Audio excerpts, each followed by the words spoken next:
যে একজন দ্বিতীয় শ্রেণীর ছাত্রী, যার বয়স 7 বছর, তাকে সেই এলাকারই 21 বয়সের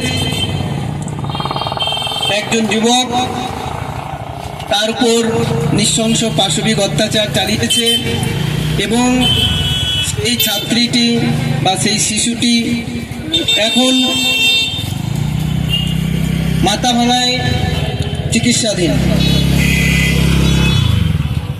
আমরা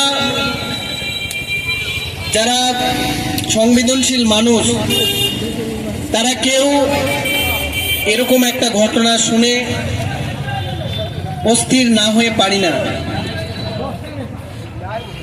আজকে শুধু জামালনগর নয়, সর্বত্রই আমরা দেখছি প্রতিদিন পেপার, টিভি বা সোশ্যাল মিডিয়ায় খবর রাখলে আমরা দেখছি প্রতিদিন এরকম ঘটনা, এরকম নৃশংস ঘটনা। সেই ছোট্ট শিশুটি থেকে শুরু করে 80 বছর 90 বছর বয়সী বৃদ্ধারা পর্যন্ত রেহাই পাচ্ছে না। তাহলে এরকম এটা ঘটনা প্রতিদিনে ঘটতে পারছে কি করে? কেন এরকম ঘটনা ঘটছে? এটা হচ্ছে সবচেয়ে একটা চিন্তার বিষয়। একটা সভ্য সমাজ এই ঘটনাগুলোকে মানতে পারে না, কিন্তু সভ্যতার নামে যারা আজকে এই সমাজকে চারদিক থেকে শোষণ করছে, জুলুম করছে, নিপীড়ন করছে, তারা মানুষের নৈতিক মেরুদণ্ডটাকেই ধ্বংস করে দেওয়ার জন্য যে আয়োজন তারা রেখেছে, চারদিকে মদ, জুয়া, সাট্টা, টিভির নোংরা যে বা সোশ্যাল মিডিয়ায় যে নোংরার ছড়াছড়ি, তাকে কেন্দ্র করে এমন একটি জগৎ তৈরি করেছে যার মধ্য দিয়ে মানুষকে অমানুষ তৈরি করছে। বন্ধুগণ, আমরা শরৎচন্দ্রের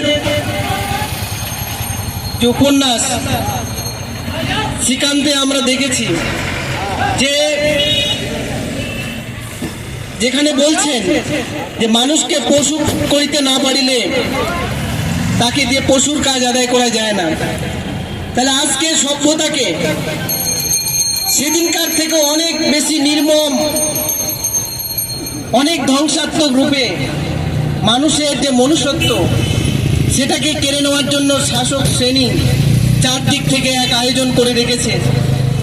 যে শিশুটি সুন্দর একটা নিষ্কলুষ মন নিয়ে জন্মগ্রহণ করলো, সেই শিশুটিকে আজকে এই যে সভ্যতার নামে আজকে শাসক শ্রেণী চারদিকে যে আয়োজন করেছে, তাতে সমস্ত মানুষকে পশু বানানোর জন্য চারদিকে তার ব্যবস্থা করে রেখেছে।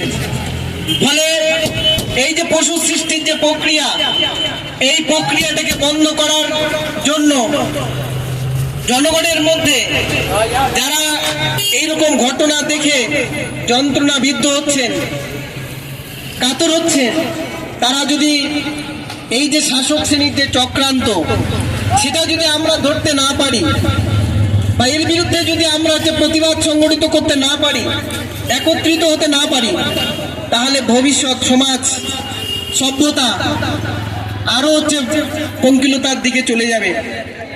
ফলে বন্ধুগণ, জামালদার যে এই নৃশংস ঘটনা, এই ঘটনার তীব্র প্রতিবাদ করছি এবং এই ঘটনার বিরুদ্ধে সমস্ত মানুষকে এগিয়ে আসার আহ্বান রাখছি।